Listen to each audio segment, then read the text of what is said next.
So Ted Koppel was on Meet the Press, the Sunday show for people who eat kale, to tell us that we overreact to terror. Terrorism is simply the weapon by which the weak engage the strong. And what they do is they cause the strong, in this case us, to overreact. We are the ones who went into Iraq and spent about $1.5 trillion doing it. We are the ones who have created a bureaucracy. What is TSA? TSA has about 57,000 people operating in TSA.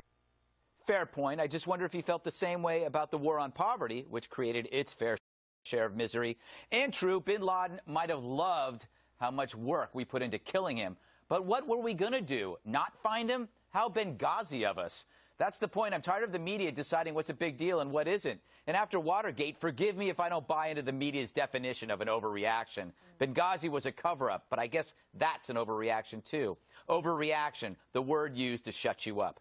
Look, we know terror attacks are rare. I have a bigger chance choking on Koppel's eyebrow than being blown up. But if the fight against terror is oversold, would you then volunteer to fly on a plane not searched by the TSA? The overreaction argument is one the bad guys love. And so is this terrorism is the weapon by which the weak fight the strong crap.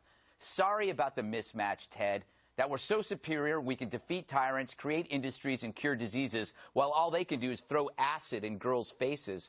Imagine if they had our power, which is why we should relish killing them.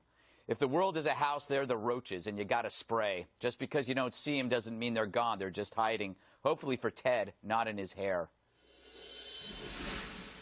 Does he have a point, Eric, that it's underneath it all, underneath all that hair? He has a point about our overreaction? No, we have to overreact. You watch planes fly into buildings. You see loved ones dying in buildings. You want the overreaction. You want the excess caution. What point is he trying to make? We should not check people. I don't know. Don't check baggage in an airline. It's absolutely insanity. I'm not sure why he did it.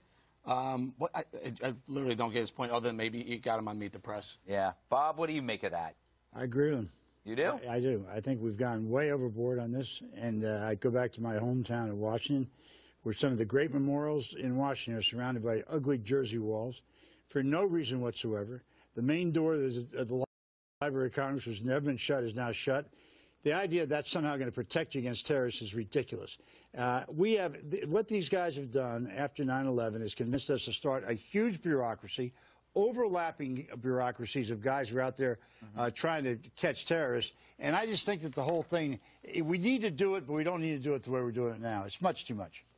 KG? Yeah, I just think the part about 20 of the world's top terrorist leaders on like a big conference call is ludicrous, because if you get on any kind of phone and make communication in Yemen, in the next 20 seconds you're about to get a Predator drone strike. So I mean, the whole Ted Koppel, you know, what can I say? He's getting older. I think one of the things he has a point, and I flew last week, so I'm going through and I'm taking out my bag or my laptop, and I got my shoes off, and I got all my liquids and the thing, and I still don't know whether lip gloss is or is not a liquid, and so confusing. And I think that in some ways he's talking about that type of overreaction, but there's some things that we do that are very smart and efficient and effective. And then we've had the last 3 months we've spent talk about an overreaction is to the NSA program.